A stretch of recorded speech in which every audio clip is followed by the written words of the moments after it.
السلام علیکم پیارے دوستوں، کبھی کبھی تجسس کی ایک چنگاری پورے جہاں کو جلا سکتی ہے۔ کیا نیلو کا تجسس سلطنت کو برباد کر دے گا یا ایک نیا معجزہ لائے گا؟ کہیں دور ایک جادوئی سلطنت تھی جہاں روشنی اور اندھیرے کے بیچ توازن برقرار تھا۔ یہاں ایک شرارتی پری نیلو رہتی تھی۔ نیلو کو نئی مہمجوئی کی شدید خواہش تھی۔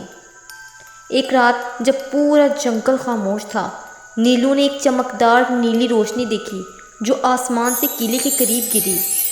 نیلو نے اپنے دل میں سوچا، یہ کوئی عام چیز نہیں، مجھے ضرور دیکھنا ہوگا۔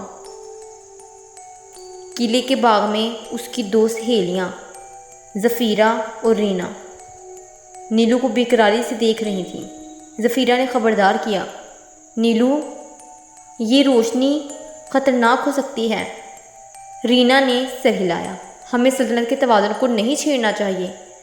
نیلو نے پرواہ نہ کی اور تنہا کھنڈرات کی طرف روانہ ہو گئی۔ نیلو پری جب کھنڈرات میں پہنچی جہاں نیلا پتھر پڑا تھا، جیسے ہی اس نے اسے چھوا، زمین زور سے لرزنے لگی اور ایک قدیم پتھر کا دروازہ نمودار ہوا۔ نیلو پری نے گہری سانسیں لی اور دروازہ کھول دیا۔ اندر ایک سرسبز باغ تھا جہاں وقت جیسے تھم چکا تھا۔ اچانک ایک گمبھیر آواز گونجی، آخرکار کسی نے میرا انتظار ختم کیا۔ نیلو پری نے چونک کر دیکھا۔ نیلو پری کے سامنے ایک سنہری پنجرا تھا جس میں خوفناک مگر پراسرار جادوگر قید تھا۔ زیلورن نیلو کی طرف دیکھ کر مسکرایا، میں زیلورن ہوں، اگر تم مجھے آزاد کرو میں تمہیں عظیم طاقت دوں گا۔ نیلو ہچکچائی، لیکن تجسس زیادہ تھا۔ آخرکار اس نے نیلا پتھر پنجرے پر رکھ دیا اور زیلورن آزاد ہو گیا۔ جیسے ہی زیلورن قید سے باہر آیا، اس نے کہکا لگایا اور بولا، احمق پری، تم نے اپنی سلطنت کے لیے تباہی کا دروازہ کھول دیا ہے۔ زیلورن نے آسمان میں ہاتھ اٹھائے اور کالے بادل سلطنت پر چھا گئے۔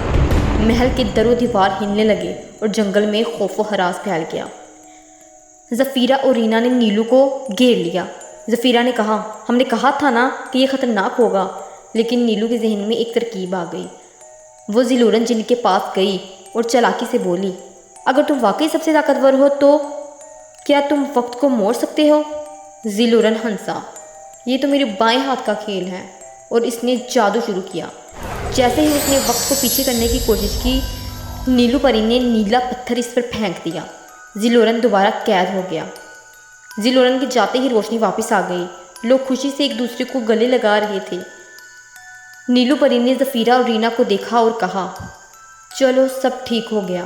ظفیرہ نے سخت نظروں سے گھورا، اور تم نے کیا سیکھا؟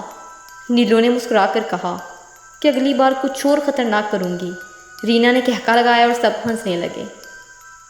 یہ کہانی ہمیں سکھاتی ہے کہ تجسس کبھی کبھی ہمیں مشکلات میں ڈال سکتا ہے، لیکن اگر ہم ذہانت سے کام لیں تو ہر مسئلے کا حل نکل سکتا ہے۔